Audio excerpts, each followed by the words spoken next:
Welcome to the Coffee in the Barn. I'm Casey Bradley, President and founder of the Swine Group. If you are thinking about entering, changing, advancing, or reinventing your career in the animal science industry, we are here to help you succeed. In each episode, we will cover a variety of topics surrounding work, life, and professional development, leveraging my 20-plus years as a global leader within the livestock industry and my ever-growing professional network to interview other leading professionals. We couldn't do this without our sponsors, NutriQuest, IFF, and Continental Search. Reach out to us on our social media platforms or visit theswineGroup.com and subscribe now not to miss another episode.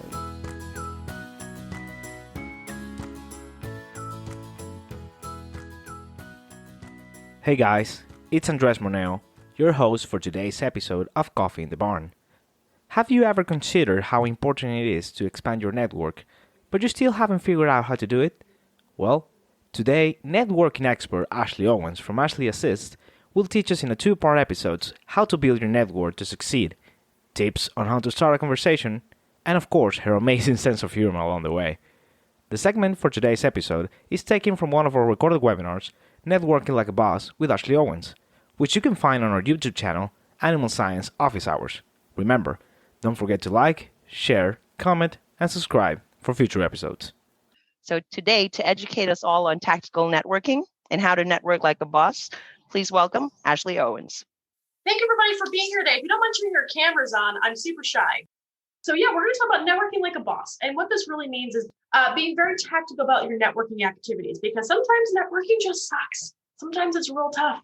And sometimes we just don't want to hang out and actually have conversations with people. And I understand the fear that goes into that. Yes, I am an extrovert, but I did not get this way by being an extrovert, always being an extrovert. The main point about this program we're going to talk about today is you're going to be able to cherry pick from things that make sense for you. You're going to get a ton of information. Don't worry about taking notes. You're welcome to, but I'm going to provide a link to a hidden page. So that way you can get all of the necessary information from this presentation, as well as helpful resources that I also reference in this presentation. Thank you very much. I'm going to share my screen. I can't share my screen while other participant is sharing. So if you can stop sharing for just a moment. All right, so we have just heard about a ton of things about me, but let's do some fun facts just because that's how networking really is getting to know something new. So let's do this. I'm originally from North Jersey, which just means I'm a real fast talker and I've got the best bagels. And I'm coming from Jersey, but let me tell you, all the Jews and the Italians, they come from New York and then they plop themselves into North Jersey. So I can know a really good croissant, or I can go to New York and get them. Otherwise, I haven't found a good bagel in Pennsylvania yet.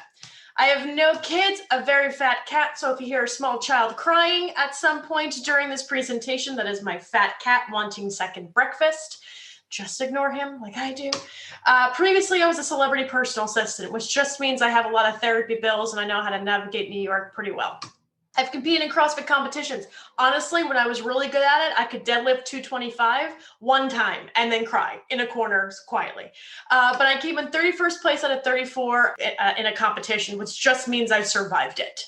Don't clap. It's pretty embarrassing. Karaoke Champ 2016, to be fair, it was at my bachelorette party. I have since been divorced, so that'll tell you what that means. Been in 12 movies as an extra, Casey. Been in 12 movies as an extra, which just means I can sleep really anywhere up against any hard surface. When you're an extra in different movies, they get you on set for about 12 to 16 hours. So I got a chance to learn more about the movie business in that area, but otherwise, the only cool skill I gained from that is I can really just take these little micro naps and sleep on any surface. And then I once ate a Carolina Reaper. Does anybody know what a Carolina Reaper is? You survived it, so. And I'm not dead yet. Jack, I think you're nodding. Do you know what a Carolina Reaper is? Oh, you got to turn yourself off and mute, darling. It's just one of the hottest peppers around, so. It's bad life choice. That's what that is. Yeah, well, I was going to say, as a nutritionist, how did that digestive tract survive? It didn't. It was a story and a half. That's not appropriate for this kind of professional presentation I'm giving today. But thank you very much for asking, Jack. Thank you for your participation. You get a gold star. All right, folks. All right, this is the interactive session. Do me a favor. I need to kind of gauge the audience. This is purely for me just to understand where you guys are at. How stressful for you is networking on a scale of like 1 to 10? 10 being the worst. 10 being like super duper scared, having a panic attack in a parking lot, which I think everybody needs to at one point in their lives. Let me just tell you, it happens. You guys can take yourselves off mute and tell me why. Or you can put it in the chat. I'd be happy to answer that as well. 3, Caroline, you're 3, which means 7, Catherine Wells, Siobhan, 7, Wes, you're 3, 6. Cool. Awesome. 4, 3. Thank you. I feel like It's a 1 now, thanks to Ashley. Oh, okay. So fancy. Thank you very much. 7. Hey, Ashley Moss, would you mind taking yourself off mute, honey, and tell me why it's a 7? I just feel like I'm a 7. I can usually go out there and talk to a bunch of people. Don't have too much issues. Okay. No, 10 is the worst. So like on a scale of how well, then I should be a 3. Okay. My bad. No problem. Beth, you were an 8.5. Is that correct? Would you mind telling me why? I guess I've just never been very good at like small talk, so kind of doing those conversations are stressful. Yeah, I get that, man. Like sometimes when I'm in a conversation with somebody, especially when I first started, really understanding how to navigate a conversation, because I get it. Some people suck real bad. Like they're not good at communicating effectively. So, but there's also a fear that comes with that, right? There's like, I feel like I have to tell you the cool things about me and then you have to reciprocate. And they're like, I have like 3 cool things that my mom said I was cool about. And I don't know what else to tell you, right? I get it. Awesome. Thank you very much for your participation, Beth. You're the best. Okay, so it's kind of like a mix, which is great. Beth, put yourself back. I love your background, Beth. Can I see you? Thank you, girlie. You look great today. You look super comfy. I need that jacket. Agenda. So what we're going to go through today, again, I talked about being really cherry picking from the things that make sense for you. Networking is a personal activity. It's not a one size fits all type thing. So when you're communicating and networking with another individual, you have to remember that like, there are opportunities to build relationships by actually just being a person. So I really want you to take away the stress of feeling like you have to prove yourself or to just show value every single time of like why you're valuable. What I want you to do is just have a conversation, because at the end of the day, nobody's going to buy from you or nobody's going to want to connect with you if you haven't built up the know, the like, and the trust factor. We're going to go more into that or touch on it a little bit, but think about it. When you're networking or you're communicating internally with somebody, let's say within your own organization, there's going to be, nobody cares about what you do. Nobody cares. Really, truly, nobody cares. They care what you can do for them. And it's vice versa. So how do you build up a relationship that you can build the know, like, and trust factor and give value at the same time? We're going to go through a couple things, the reality of networking, because everyone talks about building relationships, but it's like, how do you do that? How do you do that? Right? Steps to get started, knowing yourself. Unless you're in therapy, it's a little hard to digest. Knowing your audience, planning your work and working your plan, tools and resources, and questions on how I can help. If you have questions, interactive session, no question is dumb. No question is, because she's an expert, she's not going to understand. Let's talk about it, because I want to have these conversations with you to really understand how I can help directly. I have put my foot, just as an FYI, I have put my foot in my mouth more often than I think any of you have, because I just talk a lot. If we're talking about being embarrassed, don't. I am the queen of that. Awesome. All right. Hey, Caroline has a question. I think you might want to answer that. I think she's having trouble with Zoom. Here's the problem with people, because people sometimes suck for you. Here's what the norm is right now. Most professionals are operating virtually, right? So that really means that we are trying to learn a different form of communicating by doing things virtually. The enthusiasm around talking to somebody new, or at least trying to gauge how to communicate, can be really frustrating and stressful. And plus, sometimes, again, just like we see here, technology can be kind of a pain in the butt. And unless it's working 100% of the time, sometimes it can give off not even a bad reputation, but more of a conflicting way of communicating, right? Because you're not always, I'm enthusiastic because I've got 17 cups of coffee in me, which I prep for before I do these things. But otherwise, sometimes things can get lost in translation, right? Or you've got, somebody not having a clue how to join a webinar, and then you got to talk to them about the whole thing. It's a whole, like, scroll down, Carl, please. Just scroll down in the email, click the link. We'll be good to go. It's not always easy for everybody. So being able to network virtually sometimes might be a little challenging in the beginning. And then, are you able to connect with new people? So by connecting with new people, how does that compared to meeting somebody in person. And then, to Beth's point, sometimes the small talk can be even more awkward when you're doing things virtually. And then are pants optional? Because apparently that's a thing now. People don't wear pants on calls. I don't get it. It's always Darren who just forgets he's not wearing pants. All right, here's the reality. Now, when you're building up a network, when you're identifying ways to truly build up people that will advocate for you when you're not in the room, you really want to make sure before you even consider keeping them in your sphere of influence or people that you want to back you up, do they do these 3 things? Only people who actually genuinely care are going to talk to you and not at you like an Italian mother during Christmas time asking when you're going to have kids. Or only generally people who care are going to help you anyway. You don't have to beg for their help. You don't have to ask them, say, hey, because if I do this, will you do this? People who genuinely care are people that are called givers. These givers will identify ways to bring you value and help you with a resource, with an introduction, something of that nature. They're in their bones, they want to help. And then only people who genuinely care will ask you for realistic favors. I'm not saying ask them for a $10,000 sponsorship for an event that may or may not happen, right? Or, hey, would you mind, picking up my dry cleaning, going and get my kids and then, making me dinner? Like that's an unrealistic favor, right? So when you start to build up people in your influence, make sure that they hit these top things, because that foundation means that they actually give a damn. And if they care, they're going to help you more throughout the entirety of your networking growth. So here's a question. You can throw these in the chat, no problem. What is the maximum number of people that we can maintain relationships with and have social interactions with? What do you guys think? Number-wise. No, I know. I mean, If you guys can throw it in the chat. Casey's cheating. 50, close. Catherine, you're close, darling. Keep going, folks. 30. Siobhan, nope. Oh, Morgan, you're even closer. I started low on purpose, Ashley. I'm helping. Oh, did you? Yeah. Thank you very much. Thank you. 80, close. 80, Patricia, you're close. Ellen, close. The number is 150. And the reason why it's 150 is because there's a theory by British anthropologist Robin Dunbar. And what they're talking about here in this theory is that the tightest circle has just 5 people. Those are loved ones. Then that's followed by a successive layer of 15 good friends, 50 friends, 150 meaningful contacts, 500 acquaintances, and then 1,500 people that you can recognize. People might migrate in and out of these layers, but the idea is that they have to be carved out for anybody new to come in. So if you exceed 150, a network is unlikely to last long or cohere well. So think about that when you're meeting with somebody new, or if you're trying to get the attention of somebody that could potentially help you down the line. They really have to hit these top 3 things, and you don't have to talk to every single Joe, Dick, and Harry. Okay? Number 1 Casey mistake, talking to everybody. Yeah, I know. It's okay.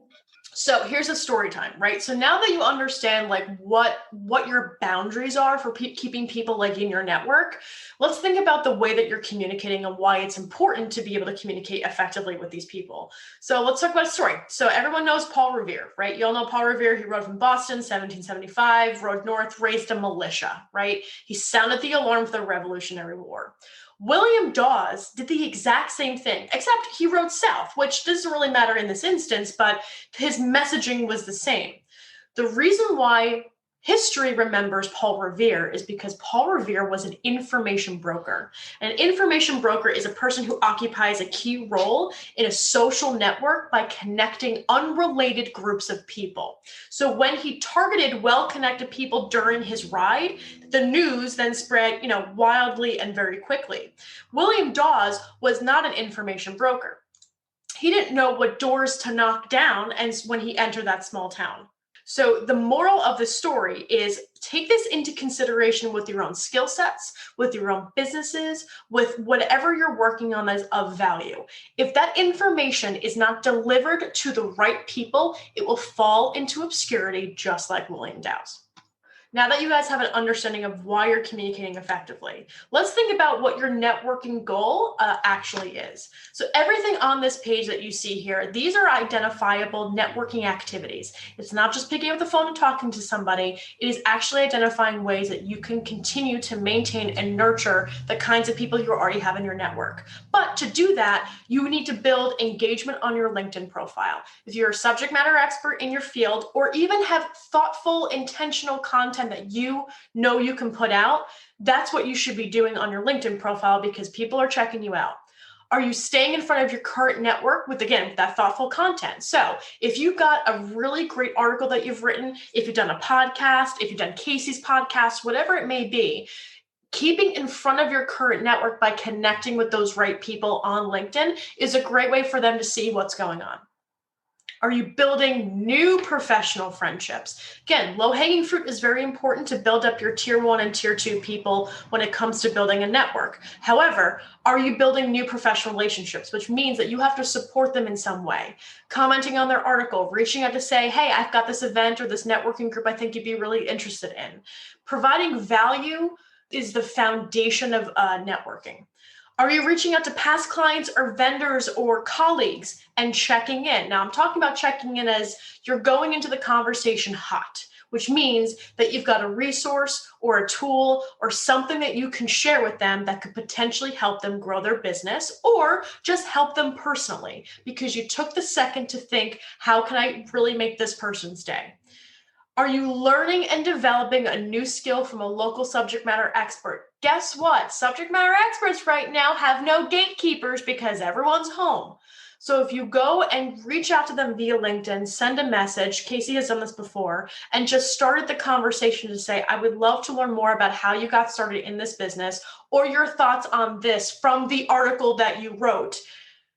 Have a conversation because SMEs also have a really close-knit network. They also have a broader network because they specialize in one area and they typically outsource other topics to other vendors. So think about that as you guys are communicating with somebody new. Again, are you nurturing your network by staying engaged with their content? Their content is important, whether it's on Instagram, whether it's on Facebook or LinkedIn. We're going to specifically talk about LinkedIn today. Social media profiles are a little bit more intense, but LinkedIn is the place where professionally where you should be at all times. Now that you understand the activities that actually takes to build a network, think about who the hell am I networking with? But putting that into perspective, think about these top 3 categories of people.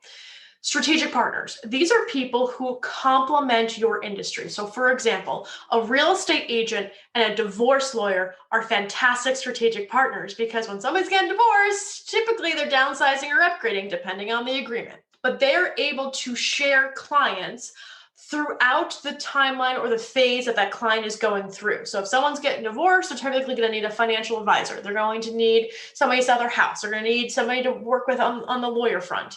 Think about the life cycle of your client so that way you can network with people that also have a touch point with that same client. Subject matter experts. If you suck at something and you want to get better at it, reach out to those people. These people should be in your network so you can reference them, so you can showcase them, and so you can also identify ways to work with them because their audience is very broad. And then your current network. These are people that you've already built the know, the like, and the trust factor with. These people are the ones that are going to advocate for you when you're not in the room. You have to maintain that conversation.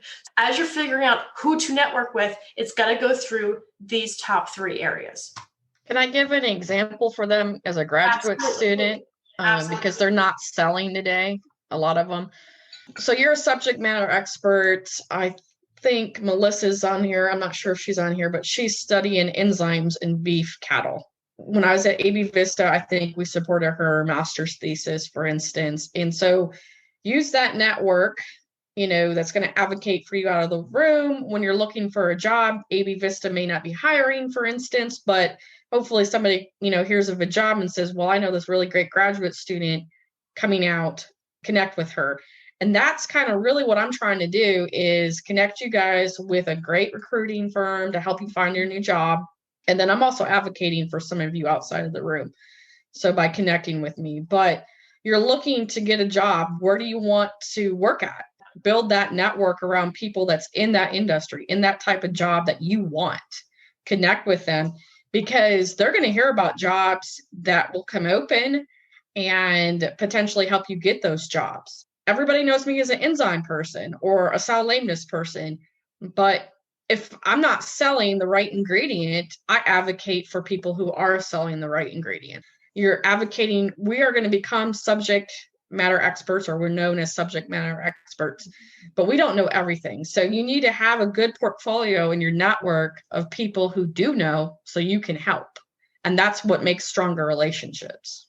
And if it's okay that you don't know how to help just yet, but start being curious about those industries. Start asking the right questions, right? So especially if you guys, again, if you're not selling anything right now, but what you're doing is that you're giving people ways to help you, but you have to ask the question. You have to ask for that information. And now your network could potentially be, again, I'm talking about strategic partners, but if we're going on the student side, really people that you've worked with in the past. People, your previous managers, go into a deeper dive into who they are, what they do, what makes them awesome, and then also share what your goals are. People genuinely want to help. And if you already built the know and the like factor with them and you're working on building the trust, ask. We're going to talk more about what those questions may or may not be. For example, if you're reaching out to an SME, we're going to talk about how to communicate effectively and what questions to ask them. And you guys will also get this as well. All right, so how to communicate effectively. So you're all students. I understand the fear of really trying to stand out, right? In order to get the job, in order to be seen as an SME in your field. So what you really want to start thinking about is making your name memorable. I'm not talking about going and giving somebody a call and like steamrolling the conversation or peacocking it at an event or a virtual event. So as you are communicating effectively, you really want to make your name memorable. So this is giving yourself permission to engage in a way that's a bit vulnerable. Yes, the world is a dumpster fire right now. Everyone is struggling. How do you help? How do you provide value? How can you help them or provide an insight or have a good brainstorming session with that person? End a conversation with the future in mind. If you're ending the conversation with the future in mind, you've actually taken some thought into how you might be able to help that person, or if you want to continue and expand on a particular topic that you talked about, you know the next time you're going to talk to that person. So that's how you nurture the network. That's how you nurture the people that you have the pleasure and the privilege of having in your network. Plan structured next step conversations. If you have an introduction conversation with somebody on LinkedIn, or you've commented thoughtfully on one of their posts, you always want to make sure that you're ending the conversation with the future in mind. Or you're planning the next structured next step conversation. So this person knows what you'd like to talk about.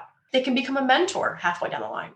The other bit is recognizing storytelling opportunities. You've really got to recognize the fact that right now you may not have a ton of experience, and that's okay. But if you're able to help someone in an effective way, it allows you to tell the story of how you got there. Take a problem that you fixed. You're in school right now. I completely understand. But let me tell you something. There's a project that you have troubleshooted through. There's a lesson that you've learned. Educate that person and how you've been able to go through and manage your way through that conversation. Because at the end of the day, that's going to show the kind of character that you have, the kind of person that you are. Build a diverse network. Don't just stick to the people that you want to chat with. Now, the reason why I'm saying that is because we all network with people that look like us. All of us do. It's a human behavior trait. I will challenge you to build a diverse network because it is so much more eye-opening. There's so much growth potential there. And the reason why it can develop a more complete and creative, unbiased views of issues is because when you trade information or skills with people who experiences differ from your own, you're now providing one another with a unique and exceptionally valuable resource. So start putting yourself out there, talking to all different kinds of groups. You guys are younger than me. I'm a millennial, so you guys are all way more inclusive than I was brought up to be. But so start continuing to do those activities because it's so important. Oh, Caroline, great question. How to deal with people that are not open to talk. So it depends on when they shut you down. Is it you're already on the call, or are they saying, no, I'm not available to talk right now? Because the way that you approach the question, usually you're giving them no reason to say no. If you're just saying, can we talk? But if you're saying, here's what I would like to talk about, I was hoping that you had 15 minutes. to discuss, I'm really interested in X, Y, and Z. Why wouldn't anybody want to talk to you? They may not have the time, or they may ignore you. And you know what? If they ignore you, tough shit. There's 1,400,000 million people that could also go in and say that you can chat with.